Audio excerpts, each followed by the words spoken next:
Good evening to all. I am Will the Skeleton Wizard, and back in grade 8, I had to do a how-to video in French. And how I decided to do it was I did a traditional drawing of proto in the old design, in the old art style, and somehow, if I scroll pretty far, okay, it was on my tablet, but my friend Jalen somehow took my French blabbering and took it and turned it into actual art. Now I have a challenge. You see, most of my artist friends are turning into digital, and I tried to do the how-to video in a digital form, but it wouldn't work very well. So now I'm doing the updated design, updated art style, and we're doing it digitally. So this is the official 2020 How to Draw Proto. And proto stands for prototype baby, but we just call it proto. So what you're going to do is you're going to select any canvas you want. I would suggest for this drawing, just take the 1x1. It's fine. It works. And also this way you can post it to Instagram if you have it, and it's much easier to post to most social medias. You are going to take the circular ruler, and what you want to do is you want to make sure it's like your circle's probably about in the middle. And normally I would say you don't have to get it perfect, but when I do digital drawings, it's weird that when I don't have it perfect. So what you're going to do is you're going to draw a circle with the circular ruler and the symmetry ruler. But that's gone. The symmetry ruler's gone. You're not going to do symmetry anymore. Alright, here we go. You're going to draw a curved line over here. This, for some reason, in the French video, I called the central line. And I have no idea why I did. It's just a vertical curved line that tells us which way the character is facing. It's a little bit long, but it doesn't matter. It'll be fixed in like 2 seconds. So now we're going to take another one and we're going to draw a slightly downwards curved line right there. And that tells us how wide our face is going to be and how wide of an angle this character is facing. So now we're going to draw the chin, and how you do that, you take it from the line that's the horizontal line, and you're going to draw 2 curved lines curving outward into the center line. Now, it's a little bit sketchy, jokes, but it should look this way. It should not be perfect yet, because this is not your finished drawing. So now what you're going to do is you're going to take it, and you're going to draw 2 inward curving lines. This should be pretty straightforward. Make sure your canvas is straight, and it should be pretty straightforward, and you should draw 2 inward curving lines.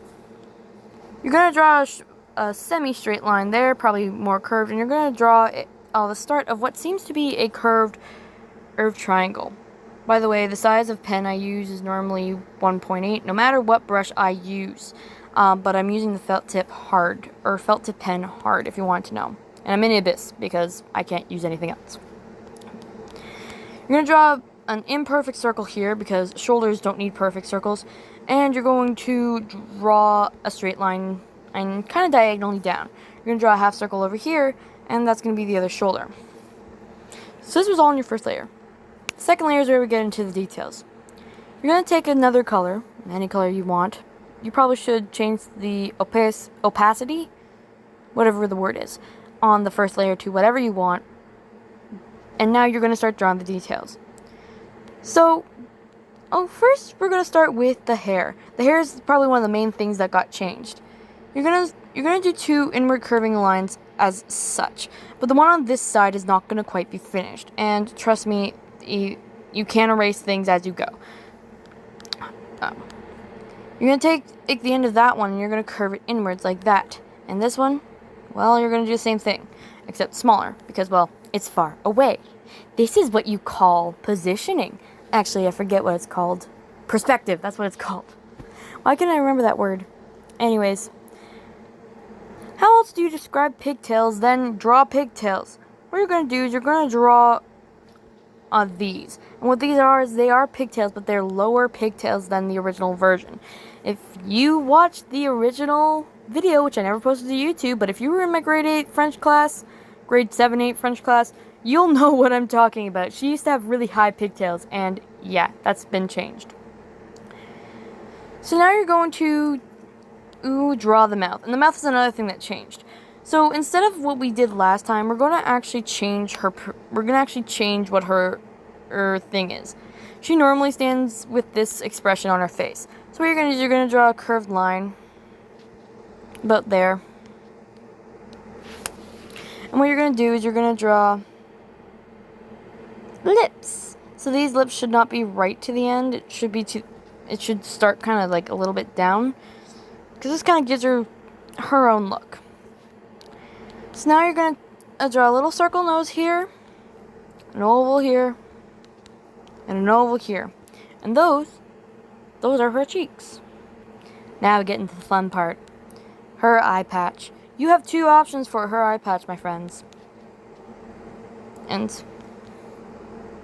because she's had two eye patches in total anyways. So you can either do the normal option that most people have seen, which is with the heart in the middle of the eye patch. However, the type I'm doing is far different. It is a plain eye patch, and this was actually her first eye patch, which you will see in the series her wear. You can do an eyebrow if you want. I did an eyebrow because it looks better. So now we're going to draw the eyes. We're going to draw a big C. And as I said, you can erase as you go, which I often end up doing because something normally does not look right. Especially those two little lines that are used as straps for the eye patch. Often those get in the way and I have to erase them anyways. You're going to do a big, very curved C. This is only if you're drawing in my art style. If you're drawing it in yours, go nuts with the eyes. I'm going to draw a big C, little oval, and another small oval in there. That little circle, this little circle here is actually supposed to be a shine, so make sure you have it, or it won't work very well. Now redraw those lines for the straps, making sure that it actually looks good, as well as the cheek if you accidentally erased it like I did. So she looks probably really derpy, so we're going to add an eyebrow, and this eyebrow is going to add some sass. She normally by the way, I do normally draw her with this facial expression, since I don't normally draw her with that specific eye patch. So this is your sketch done. So what you're going to do is you're going to change the opacity and you're going to go up. You're going to select black and you're going to make sure you're still on 1.8 or whatever brush you use and whatever size you use, and you're going to start going over.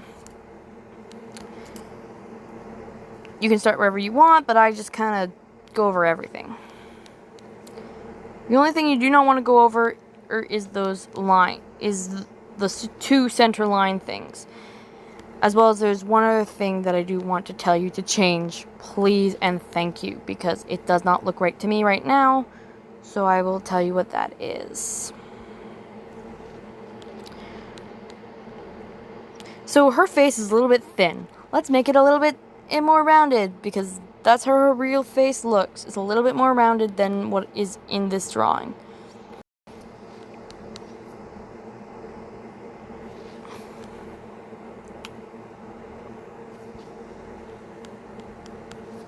We're going to make sure her chin's not like super low. And that's the joy of being able to sketch and then draw over, because the sketch may look crappy, but the drawing probably will look much better. We're going to make sure she doesn't have a 5 head. We're going to draw the curved lines down here instead. And this is actually much easier to draw the bangs when you're doing the actual drawing. I don't know why that is, but with me, it just is.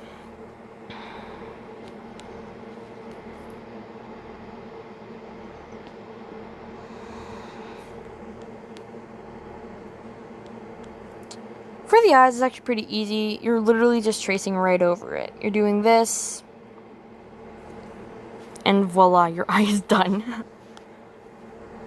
The lips are also pretty straightforward. You're just going to do this, and then lip, and lip. But how I do the cheeks and the nose are kind of weird. I take a red, and I do the outline of the circle, the cheek, and the other cheek. Just because it looks better to me. By the way, once again, as I keep continuously saying, you can erase as you draw, and I'm going to do that probably 50,000 times in this drawing. I always do it, and it always ends Or normally it ends well. Either that or it ends with me deleting the drawing. But this is looking to end well.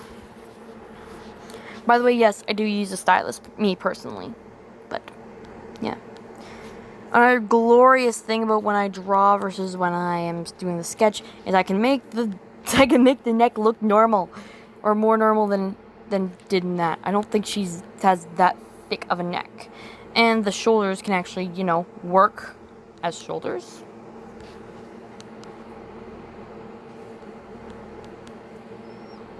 So now you're going to get to drawing the chest, which is quite simple anyways. And you're going to draw a little t-shirt sleeve over on the other side, just because, well, you can actually see it partially. With the pigtails, you are literally going to trace whatever you drew and make sure it's at the bottom of the head. Now something you can do, which is really awesome in Ibis, is you can, you know, make a layer invisible. And if the drawing doesn't look quite right, you can fix it with a special lasso tool. Personally, right now, this is not looking right. So if you followed exactly what I did, what you can do is you can just kind of slightly lower it, just so it looks a little bit better. However, if you're doing it in your art style, you probably have figured out that I made that neck really, really, really high on her. And I don't know why I did, it just turned out that way.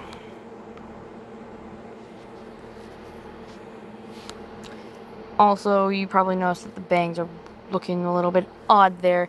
So let's fix those up. That's the once again, glorious thing about drawing digitally. It's so much easier to, you can correct something once you've drawn it after you've actually drawn it, versus when you're drawing it traditionally, it doesn't exactly work that way. Unless you have the erasable pens. So, in general, this is how you would draw Proto. But there's a little bit of extra work to be done. If you were planning on coloring her, please follow these kind of general guidelines. Take your red, and you're going to go down that way, and you're going to do a little bit of squiggly that way. Now take this blue. I don't know if you have this blue, but I kind of automatically saved the blue because, well, it's kind of her blue. And you're going to do this. If you remember correctly, this was not how Proto used to look, but it is how she looks now. So, if you want her official color guide, here it is. Ta-da! This is without shading or anything. This is just so you guys can take a screenshot and color your Proto how you want. But if you're doing the other eye patch, this is what the other eye patch would look like. Once again, without shading, but that's how the other eye patch looks if you want the other eye patch. So, if you guys want to draw her, and I hope this video actually helped you instead of, you know, sounded like me blabbering on about how I draw people, you know, show me the end product if you can. I think this was a really fun idea because I've been wanting to redo that video for absolutely ages because it was in French and I didn't want to upload the old French version because nobody would understand anything except for my select few friends who speak French. And also, I use a bunch of words that like didn't need to be there versus how I did describe this to you. But yeah. Anyways, thank you guys for watching. I'm gonna go and have do some more drawing. Peace out, guys.